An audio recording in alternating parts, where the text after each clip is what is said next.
Hey guys, me again. You know who I am, and today I'm here to show you something interesting with the heat sword in particular. Now, the heat sword surprised me a bit. There was a promo a while ago, and I think it's still actually going. You still use the code, but if you type in free sword into the promo code, you get like a free heat sword. And I was sort of sick of looking at it, just having it in my inventory, but like unleveled. So I leveled it up, and I noticed something. So, the heat sword, compared to all the other swords, has the highest status chance out of all the single swords.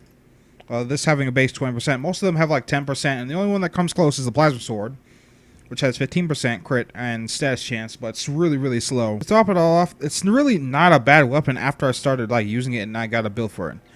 And in fact, I'll show you how effective my build is, and I'll just show you it right now. Now this is still terrible for new players. Like, you get this really early on in the game, but I still think the Skana is a better choice because you have a clear upgrade path. The Skana has an augment that gives it double damage and a huge corrosive AoE proc, so I think that's gonna be a bit better than the heat sword for new players. But once you get condition overload and your status mods, then this is where this really starts to shine. The real synergy here is Crimson Dervish and Condition Overload here. So for some ungodly reason, Condition Overload is melee damage boost, also affects finisher damage.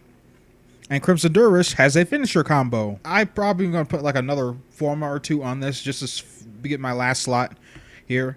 But I don't really know what to put in this last slot. I was thinking about putting Relentless Combination to really help that combo counter go up and up and up to help its base damage. Because the base damage is still pretty low, but it's still higher than the Skana and the Nami Solo. So, alright.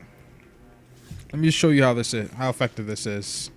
So, got level 150 enemies, and I got my Warframe invincibility on because obviously it's not ideal for me to fight enemies while not using Narm on it with this Saren build in particular. But alright, Spawner, Corrupted Heavy Gunner.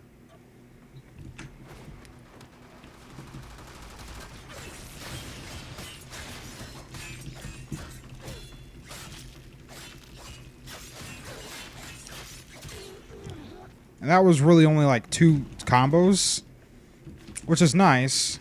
But if you utilize the Saren's abilities, so let's spawn in our Heavy Gunner again, and try to maximize your condition overload here. So I got a Toxin, guaranteed Toxin proc here. I got a Viral proc on the enemy, and I also got a Fire proc. Do my combo here. Yep, and she just blocked it. And she's dead. I did 500,000 damage.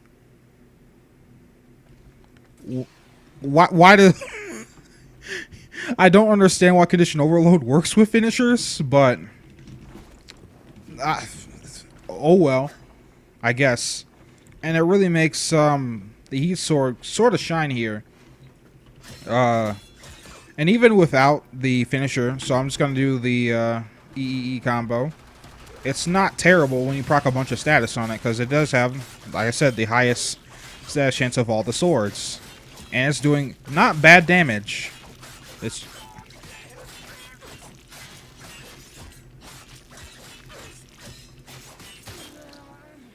I was 41 hits there. And the heat sword really sort of comes to its own when it has condition overload on it. Now, obviously, condition overload and status builds in general aren't ideal for, say, new players, because generally the status mods are not too easy to get. Like, the cold, heat and the cold ones are you get from spy missions. The toxic ones you get from the highest tier of the void, and then the electricity ones, half of them are drop farmable through hive missions, and the other half aren't even obtainable. And you have to wait for a barrel to get drop them so you can actually get them. But once you do get them, it's gonna be a pretty solid weapon. All right, now I do want to clarify one thing, that Saren is not a crutch for this melee weapon, you know, to make the melee one shot, but she is probably the best frame to use with condition overload because she can give 2 guaranteed status procs right off the bat. Though there are probably better frames you could use this with, like for instance Ashe and Banshee. They can strip armor. Banshee also gives a knockdown, though Banshee's a bit squishier. than Ash, and Ash has quite a bit of health, more so than Saren. But I don't want you guys to think that Saren here is like a crutch for the Heat Sword. Excalibur can also be used to great success with this weapon because his passive increases the attack speed and damage of swords and nakanas and rapiers and swords, stuff like that. Now, there are other frames that can obviously proc status procs. For instance, Hydra can proc corrosive, and in turn you could probably throw on something like viral heat here.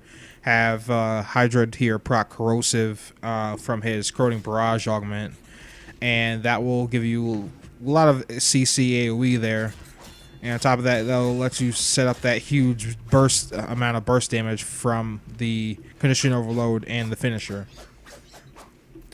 Just so you know, the only frames I would probably avoid with this weapon is probably Atlas and Frost, and they're both for the same reason. So let's take Frost here, for example. Actually, no, I'll take Atlas, because no one uses Atlas, and he needs to be shown off a bit. So, here's the thing. Both of them have abilities that can hold the enemies in place, which is pretty good, but when they're fully CC'd like this, by the Petrify and, to a lesser extent, what is it? That freeze, I don't know what it's called, but they're completely immune to status procs here, as you can see. So it sort of completely undermines the weapon and its strengths, and so I also can't get a finisher off when that's happening, or when that's happened. So I'm gonna go over here. I'm gonna show you the same thing with Frost. Frost also has the same issue with his, not this one, the other one, with his freeze. So I think he's still alive over there, right? Yeah. Alright, froze him solid. Even though there's a cold proc on him, no status. None. My multiplier is still going up, but completely immune to status effects when they're frozen or turned into stone or whatever. Having them slowed might not be a bad idea. Also, the timing seems to be off here. But that's not a terrible idea. However, just freezing them and using, say, Frost's fourth ability and his first ability, or Atlas's third ability, is not a good idea to run with this weapon for those reasons. But anyway, guys, I hope you guys enjoyed, and I'll catch you guys next time. Peace.